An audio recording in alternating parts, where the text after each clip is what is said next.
Zaldrizes Buzdaris goes down. Welcome to Sir Hunt's Reviews. My name's Mark, and in this video, we're going to be discussing what the people want. The Jon Snow show. Now, I did the leaks last week. I may mention them in this video, but for the most part, please do me a massive favor before I jump into, the Jon Snow show. Potentially, we're going to get some major announcements this weekend at the Las Vegas Game of Thrones convention. That's the first ever convention officially sponsored and licensed by HBO and Game of Thrones, right? They've had other conventions, but this is the first official one. Guess who's going to be there? Guess who's the main star that's going to be there? Kid Errant. So some news will be coming out this weekend. But before I get into any of that, please do me a massive favor. Slap a like on this video. Like, well, it's going to be 420. And then also, this is the most important thing. Subscribe. Please subscribe here on YouTube and turn your notifications all the way on. Like, there's 3 different levels, all personalized and none. But if you click on all, you'll get alerted every single time I upload. For instance, like if you didn't get notified this time when I dropped the Jon Snow video, if you do that, you'll get notified next time. Also, I'll be live this Saturday at 1 p.m. Eastern time, and I do giveaways in every live stream. So please consider joining. It's linked down below in the description. We'll be discussing everything in Song of Ice and Fire and House of the Dragon. Let's get into it. I think the thing that makes the most sense, and I've been saying this for ever since we found out about the Jon Snow show, really, ever since Game of Thrones ended, and I started reading the Song of Ice and Fire books thoroughly. The biggest threat that has not yet surfaced in the adaptation is more heirs, right? So, okay, we all knew it was Jon Snow. He's the son of Rhaegar on the Game of Thrones TV show. He's also the son of Lyanna. He's got a really strong claim for the Iron Throne, but he doesn't want it. So he went north, right? Daenerys died, wasn't brought back. One thing that was specifically mentioned in the last episodes, Game of Thrones Season 8, Episode 6, was that Drogon was seen headed west, right? Or I guess east, right? You gotta realize, in the books, there's this dude, right? There's this dude parading around. You can call him Aegon if you want to. You can call him Young Griff. But in my opinion, a dragon is still a dragon, right? So when Rhaegar first got married to Elia Martell, he had a child named Aegon. He also had a daughter, right? The son, Aegon, had his head bashed into the wall by Gregor Clegane the Mountain. Now, the rumor is that Varys snuck him out of the city, took him across the narrow sea, and he's been raised by John Connington. He's been raised by him under the guise of, like, just a sellsword, right? So Aegon knows who he is. When Tyrion comes across him in his POV in the Dance of Dragons, Tyrion quickly finds out, right? But that's one thing that was never brought on the main series, is that character. Aegon, right? The reason why people say Aegon with the F in parentheses is because there's a strong potential, at least readers before a lot of these history books came out, like Fire and Blood, World of Ice and Fire, when you read A Dance of Dragons for the first time, all the way back in 2011, the context for the world is much smaller for the World of Ice and Fire. So when you hear about a baby being snuck out and carried away across the narrow sea, and then you realize that Varys is just full of treachery, you think, oh, well, that's a lie. He's trying to instill someone who he can potentially control, or maybe he's even a Blackfire himself, right? But then you gotta realize, in Fire and Blood, kind of in World of Ice and Fire, but in Fire and Blood, the most recent entry into the Song of Ice and Fire universe, several people, babies included, children, can sneak out of the Red Keep. It's a thing. It's a thing that keeps repeating itself. That's why George, in my opinion, did this, just because he wants to give some more legitimacy to Aegon when he comes in, right? In his book series, right? So it happens all the time. It's very much believable now in the, not retcon, but now in the fuller universe of A World of Ice and Fire, a child could be snuck away. That character was never brought into the Game of Thrones TV show universe. Like, it was mentioned, right? But it was never officially a thing. If the last dragon-riding Targaryen were to die, not including Jon Snow, remember, Jon Snow already bonded with Rhaegal, so even if Jon Snow can potentially try and claim Drogon, it'll never, Jon can't ride another dragon, is what I'm getting at. That's something that's been heavily established. So where will Drogon go? To the ruins of Valyria? Possibly. Or maybe he senses a calling for another Targaryen that hasn't ridden a dragon yet. His next rider, Aegon, that's what I'm getting at. I think I did a pretty good job explaining of who he is.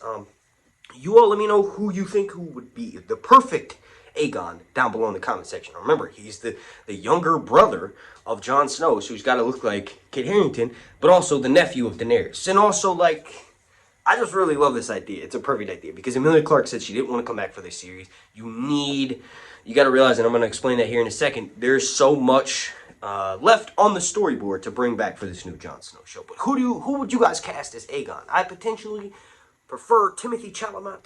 He looks younger, but also he's working with Warner Brothers and HBO doing the Dune thing, so it's be possible to, have him come on for this new series. Let me know who you would cast down below in the comment section. So one of the first things that Jon would have to deal with, right, and this is mostly dealing with the context of what we already have on the show, not necessarily if they bring in Aegon. The Ninth Watch, right? He went north of the wall with wildlings, and if he were to come back down south, which is pretty much the only premise of this show, like guaranteed he's coming back down south, right? You could do the Lands of Always Winter, the White Walker plotline, maybe Jon Snow becomes a Night King, but ultimately he's going to be coming back down south. That's the whole plot. So, the first thing we'll have to deal with is the Night's Watch, the new Lord Commander, right? Jon is, technically, you could say King Beyond the Wall right now, because he took all these wildlings with him north of the wall. And the main plot would be him coming back down south. What if the new Night's Watchman, the new Lord Commander, potentially won't let him pass? Maybe that's what the show is about. Jon being like this sort of Mance Rayder type figure, and he has to deal with getting his people back down south, ultimately because Winter is still alive. You gotta realize the White Walkers in the books they're not just zombies like on the Game of Thrones TV show. Like, some of them look like that, mostly the undead, but the actual White Walkers, like the 13th Lord Commander, the Night's King, right? We haven't actually seen him, but we have, from the description of Sam, the POV, and also in the very beginning of Game of Thrones, right? We got the POV of characters who have seen White Walkers. They're glittered in armored ice. They're otherworldly creatures. They melt when it gets too hot. What I'm getting at here is that they have a culture and a society, right? So when they talk, it sounds like crackling ice and blowing wind and winter itself, right? They can't procreate in the traditional sense. They can't have sex with one another and make an heir because they're undead creatures. Any undead creature in A Song of Ice and Fire can't procreate in natural way. So what I'm getting at is maybe this new show will touch on what it's like to be in the life of a White Walker. Maybe Jon Snow discovers they have a culture and a society, and that's what the show is about. But potentially, the Night's Watch and Jon Snow coming back down south would be one of the first things that he has to actually worry about, right? And then another thing would be Sansa. Sansa Stark. Right now, I usually tease Sansa in these videos. I still will, alright? The fuck, why did you wait so long to bring the Knights of the Vale into the picture, dummy? But Sansa in the book, and then also kind of in the TV show, much more sympathetic character, so I've taken it easy on her, alright? But she's the queen in the north. Jon Snow's going to be bringing this army down south. That's into her territory. The two of them could potentially feud. Like, I doubt it, but it was already... Remember Game of Thrones Season 7? Right? Sansa and Jon kind of disagreed a lot when Jon left her in charge of Winterfell. And also in Season 8, right? It would be interesting to have somewhat of a few... Maybe the idea is proposition that Jon and Sansa get married. You all let me know what you think about that. Down below in the comment section. Another thing is obviously, along the lines of Sansa, Bran, his brother Bran, King Bran. Like, a Stark must always remain in Winterfell. Here's the thing. Sansa is a Stark, but when she has a child, precedent, she would probably marry a great house. Their children would take on the name of her husband. Now, we just saw that a Targaryen, right, in Velaryon, in particular, King Viserys said that his daughter's children with Corlys's son, their children together would be Velaryons, but ultimately, when they assume power, when they become kings of Westeros, they'd be named Targaryen. So, a similar thing could happen, right? But you gotta realize, it's not normal. It's actually never happened in established history that a Lady Stark is the ruler in Winterfell. And then also, down south with Bran, there may have been a Stark king. Well, there were Stark kings of Winter, but never that far south, right? Bran can't make an heir. Bran can live for a long time, but ultimately he can't make an heir. And the power that he gains his abilities from are mostly north of the wall.